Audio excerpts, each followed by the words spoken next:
Alberto Vilota. Francisco Javier, buenas noches. Buenas noches. Poco solemnes son, porque tengo que contarte algo de último momento antes de pasar a la columna.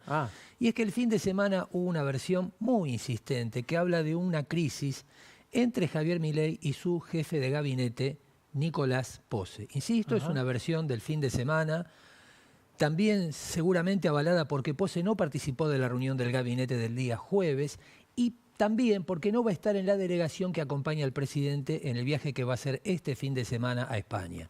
Insisto, es una versión, tiene unos 20 días, pero circuló con mucha insistencia este fin de semana, así que vamos a estar atentos a ese tema. Por supuesto.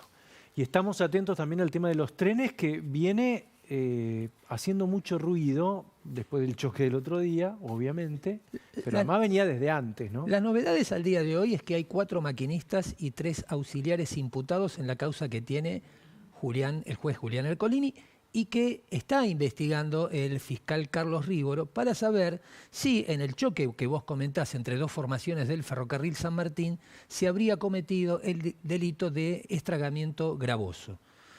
La justicia ya pidió pericias, pero es muy probable, Pancho, que espere al informe que tiene que realizar la Junta de Seguridad en el Transporte. Es un organismo descentralizado que depende del Ministerio de Economía, no produce pericias ni pruebas para las justicias, pero sí a través del método científico, una novedad para el Estado, intenta de establecer cuáles son las causas de cualquier incidente en el área de transporte.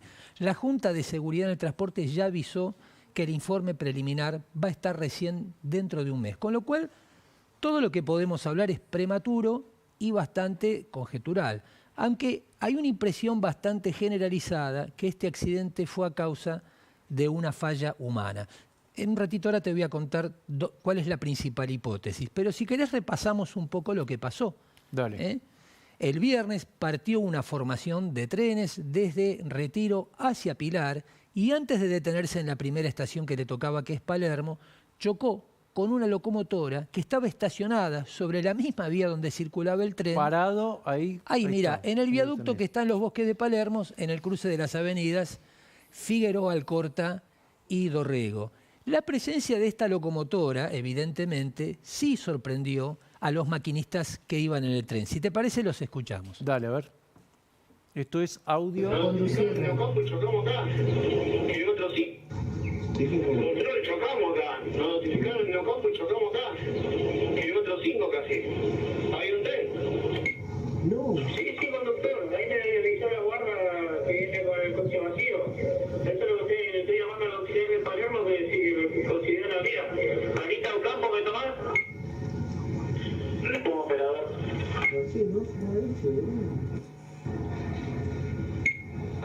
Martín y Tomás, ahí el auxiliar de Palermo te había dado la vía para el 53 porque hizo juego con la liviana. Sí, ahí me dio la librada los 25, no sé si Tomás, que lo llamé varias veces hasta que me la dio y le tomé considero la vía. Bueno, un desconcierto bastante generalizado que hizo que la... Fíjate el tono de voz, ¿no? Sí, por supuesto. Había un tren, dice, sin nadie, sin maquinista. 2 cosas muy importantes, una que omití decir antes. Pancho, un accidente de esta naturaleza iba a pasar tarde o temprano. ¿Por qué? Y por el déficit estructural el que funciona todo el sistema ferroviario. Pero lo interesante es que la Junta de Seguridad en el Transporte el mismo viernes emitió un comunicado comparando este caso con otro similar que ocurrió en el 2021. En este caso era al revés, el tren salía desde Palermo hacia Retiro, sufrió un desperfecto, quedó varado a 700 metros y desde Retiro deciden enviar una locomotora para remolcarlo. La mandan por la misma vía donde estaba el tren porque creían que si iba por otro ramal, al no funcionar un empalme, no iba a poder conectarlo. Fue un error de información. El empalme estaba habilitado y la locomotora también chocó con el tren. ¿Cuál fue la misma línea? Es la misma línea San Martín. Y fue casi a la misma altura. Y esto es importante. ¿Qué concluye esta Junta? Primero, que la causa del accidente fue la discrepancia, como aquí, en las comunicaciones. El maquinista que iba a remolcar recibió 3 informaciones distintas por 3 vías diferentes. Nunca supo si el tren estaba en Palermo, en la estación Palermo o en la señal 55. Acá hablaba del kilómetro 50. Claro. Y lo primero que concluye entonces la Junta es que hay que capacitar al personal porque nadie les enseñó cómo se operaba una radio, un handy, lo que llamamos habitualmente.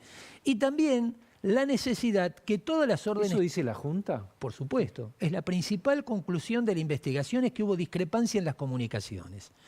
Y lo otro importante es, primero, capacitar al personal en el manejo de una radio. Y segundo, reconfirmar las órdenes que parten desde Retiro, que es la estación cabecera.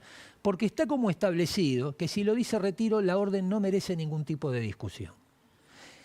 ¿Qué pudo haber pasado este sábado? ¿Sí? Es que durante el día, primero, lo que hay de coincidencia entre el accidente del 2021 y el del sábado es que no andaba el sistema de señales por el robo de cables.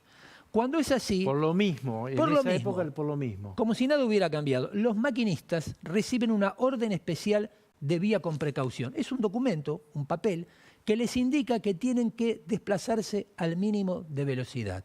Si en ninguno de los dos casos hubo una tragedia, es porque los trenes iban lentos. Pero aún yendo lentos, Pancho, un tren con 7 vagones necesita 500 metros para frenar. Claro.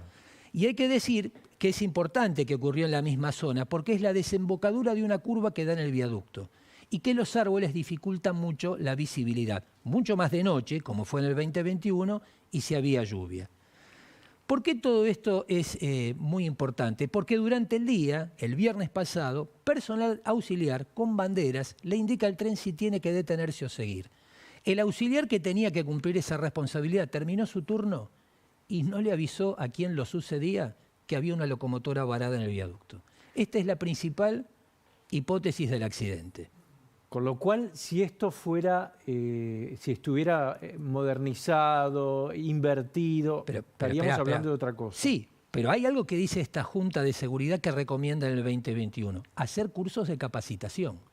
Algo salió mal, o no hicieron el curso, o no surtió efecto. Tampoco, porque lo que está muy claro en este escenario es que tampoco el viernes hubo información clara y precisa sobre lo que tenían que hacer los que estaban sobre las vías. Tampoco el gobierno aportó mucha claridad, Pancho, porque el sábado apareció el secretario de Transporte de la Nación, Franco Mogueta, y le echó la culpa del accidente al gobierno anterior. Probablemente Mogueta hizo esto porque ese mismo día Martín Marinucci, el expresidente de Trenes del gobierno anterior, acusó a Mogueta de desinvertir en ferrocarriles. ¿Sí? Cuando uno le escucha a Mogueta, traté todo el fin de semana de hablar con Mogueta, no me contestó. Seguramente es un tema embarazoso para explicar. ¿Sabés por qué? Sobre todo porque cuando vos mirás el management de Trenes Argentinos de este gobierno, es decir, las autoridades designadas por el gobierno de Javier Milei, te encontrás con muchos funcionarios que tienen que ver con el gobierno anterior, y particularmente con Sergio Massa. Y si buscas más, te vas a encontrar con funcionarios que al menos en el pasado tuvieron que ver con Florencio Randazzo, un gran aliado de Juan Schiaretti, a quien responde Mogueta. Entonces debe ser difícil explicar todo eso. Con lo cual yo creo que es muy interesante, Pancho, que repasemos quiénes son las autoridades en este momento de Trenes Argentinos. A ver. Vamos por Luis Luque, que es el presidente. ¿Sí? Creo que fue designado en el 2024, pero hasta que lo designaron presidente de Trenes, desde el 2021, era el gerente de asuntos jurídicos de Trenes Argentinos. Es decir, un estrecho colaborador de Marinucci, al que critica Mogueta. Y muy influyente. No es que era un empleado... siempre, en la última administración era muy influyente el actual presidente. El actual presidente. Vamos a ocuparnos del vicepresidente, que es Matías Galpasoro. Lo quiero pronunciar de nuevo. Galpasoro y no Garpasolo, como con malicia me dijeron el fin de semana. Lo dijeron mal. Claro, por supuesto. Galpasoro es alguien muy vinculado a Florencio Randazzo cuando el área de transportes dependía del Ministerio del Interior. Pero además debe tener mucho para decir del Ferrocarril General San Martín porque fue uno de sus gerentes operativos. Y durante la gestión de Marinucci fue asesor del Belgrano Cargas. Sería importante escucharlo a Galpasoro. Por supuesto. Sería importante escuchar a todos, ¿no? A ver qué es lo que tienen para... Te tengo algo para vos. Ver. A cargo de la ADIF está Marcelo Krasselman. La ADIF es la Administración de Infraestructura Ferroviaria, es decir, el área que concentra el presupuesto para el mantenimiento de vías, trenes, estaciones, locomotoras. Este área, durante el gobierno anterior, estuvo en manos de dos funcionarios de la estrecha confianza de Sergio Massa, y los dos terminaron con el mismo resultado de la gestión en la aduana. Es decir, envueltos en versiones escandalosas de supuestos manejos inadecuados de dinero público. Mira. Esto es muy interesante. Y sí, claro. ¿Hay una causa con eso o no? Parece que Mogueta estaría iniciando una investigación sobre Marinucci. ¿Qué es lo interesante acá? Que aparecen versiones similares a las de la aduana. Nadie las quiere suscribir, pero circulan. ¿Qué dice la Además, si se mantiene la misma gente, va a ser complicado investigar eso desde adentro.